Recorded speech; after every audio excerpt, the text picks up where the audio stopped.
మన జీవితాలు బాగుపడాలంటే ఎవరు మారాలి? ఓటర్ల, నాయకుల, పార్టీల? తాజా వార్త ఏంటంటే పోస్టల్ బ్యాలెట్ ఓటుకి 5 నుంచి 10,000 రూపాయల వరకు ఇస్తున్నారని.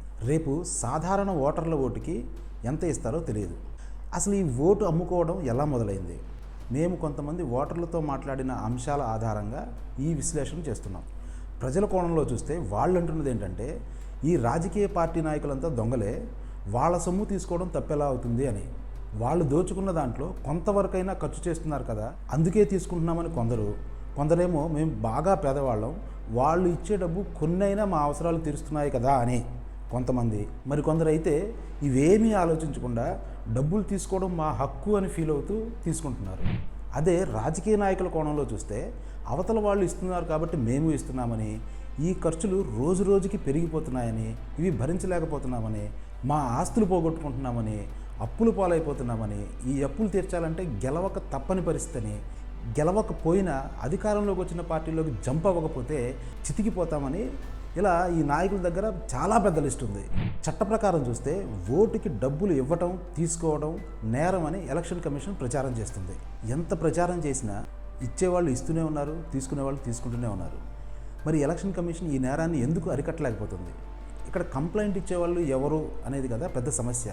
కంప్లైంట్ ఇచ్చేవాళ్ళే లేరు. ఒకవేళ ప్రజలు సిద్ధపడి కంప్లైంట్ ఇవ్వడానికి రెడీ అయినా ఆ తీసుకున్న అధికారి ఎక్కడ బుక్ చేస్తాడో అనే భయంతో, ఏ పార్టీకి సపోర్ట్గా ఉండి మనల్ని ఎక్కడ బుక్ చేస్తాడో అనే భయంతో ఎవరూ ఇవ్వడానికి సిద్ధపడట్లేదు.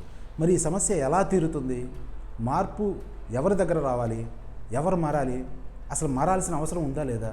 ఈ అంశాన్ని చర్చించే ముందు మన ఓటుకి ఎంత విలువ ఉందో, దానికి ఉన్న ప్రాధాన్యత ఏంటో గతంలో చేసిన వీడియోలో చర్చించాం.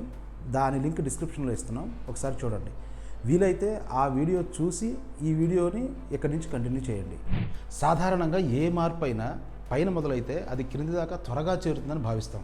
అంటే ఈ ఎన్నికల్లో డబ్బు పంచే విష సంస్కృతి పోవాలి అంటే పైన మొదలవ్వాలి. అంటే ఈ రాజకీయ పార్టీలు, మేజర్ రాజకీయ పార్టీలు ఏవైతే ఉన్నాయో, తెలుగుదేశం, వైసీపీ, జనసేన, వీటి దగ్గర మార్పు మొదలవ్వాలి. అంటే ఈ పార్టీలు ఎన్నికల్లో ఓట్లకు డబ్బు పంచము అని ఏకాభిప్రాయానికి వచ్చి అదే స్టాండ్ మీద నిలబడితే మార్పు రావడం అనేది చాలా ఈజీ అవుతుంది.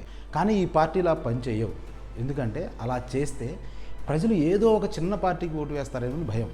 ఎవరూ డబ్బులు ఇవ్వట్లేదు కదా అని ఎవరో ఒకలా ఉన్న వాళ్ళల్లో మంచి వాళ్ళని ఎన్నుకుంటే ఈ పార్టీల పని ఖతం.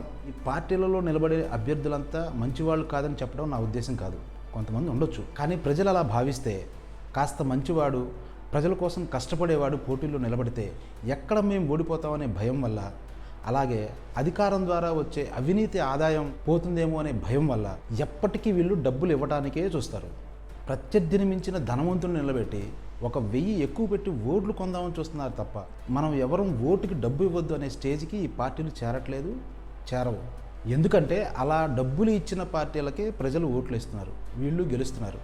ఎలాగూ డబ్బులు తీసుకున్నాం కదా అనే నైతిక బలహీనతతో, కాస్త అమాయకత్వం ఉండటం వల్ల వీళ్ళకే మళ్ళీ ఓట్లు వేస్తున్నారు, వీళ్ళు గెలుస్తున్నారు. కాబట్టి ఇది ఆగదు.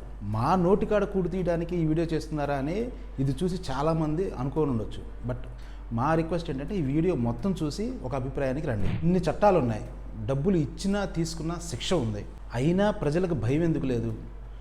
మాకెందుకు ఇవ్వరు అని చెప్పి రోడ్ల మీదకి వచ్చి డిమాండ్ చేసే స్థాయికి మన సమాజం చేరుకుంది.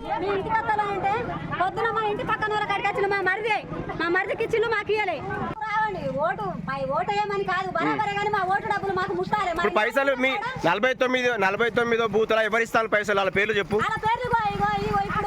ఎప్పుడో ఎవడో గెలవడానికి అడ్డదారి తొక్కి 100-50 ఇచ్చి ఈ విష సంస్కృతిని మొదలుపెట్టుంటాడు. కానీ అది ఈ రోజుకి కొనసాగుతూ ఈ దేశాన్ని ఒక్క అడుగు కూడా ముందుకు పడనీయకుండా, మన జీవితాలని బాగు చేయనీయకుండా చేస్తుంది. మన నాయకులు దేశ జీడిపి పెరుగుతుందని, మన తలసరి ఆదాయం పెరుగుతుందని చెప్పొచ్చు, అలాగే ఉచితాలు ఇస్తున్నామని కూడా చెప్పొచ్చు. ఇవన్నీ మనల్ని మోసం చేసేవే. మన జీవితాలు ఏమైనా బాగుపడ్డాయా లేదా అనేది మాత్రమే ఆలోచించాలి. స్విగ్గీ, అమెజాన్, ఓలా క్యాబ్స్ లాంటి కంపెనీల్లో 8,000 నుంచి 10,000కే పనిచేస్తున్న కుర్రాళ్ళను చూస్తే అర్థమవుతుంది మన దేశం ఎంత ముందుకు పోతుందో. ఎందుకు వీళ్ళందరికీ మంచి చదువులు చదివినా మంచి జీతం వచ్చే ఉద్యోగం దొరకట్లేదు?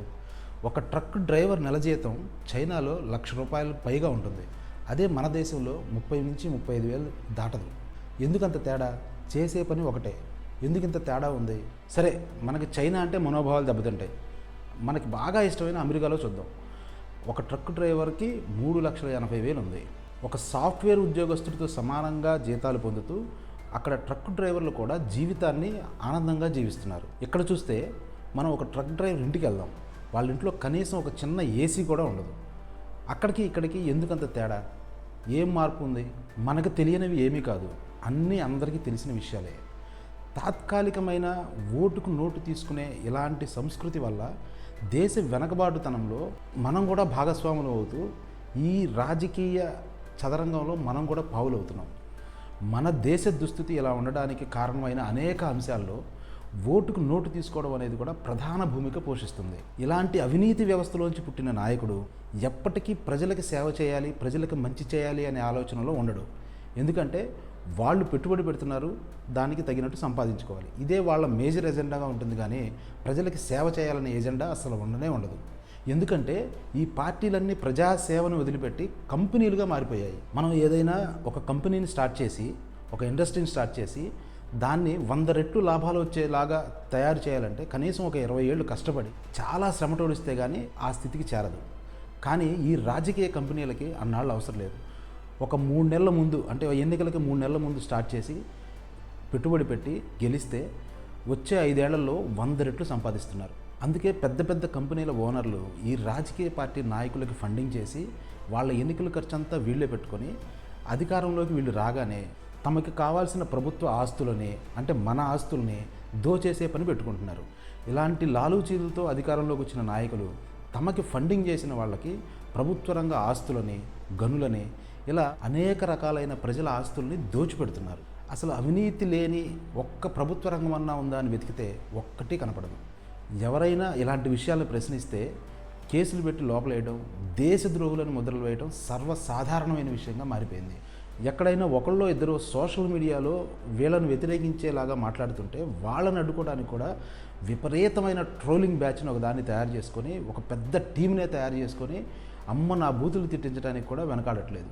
ఎంత వికృత రూపంగా తయారైంది నేటి రాజకీయ వ్యవస్థ. ఇప్పుడు ఇలాంటి టీమ్స్ లేకపోతే రాజకీయం చేయలేమనే దుస్థితికి మన దేశం చేరిపోయింది.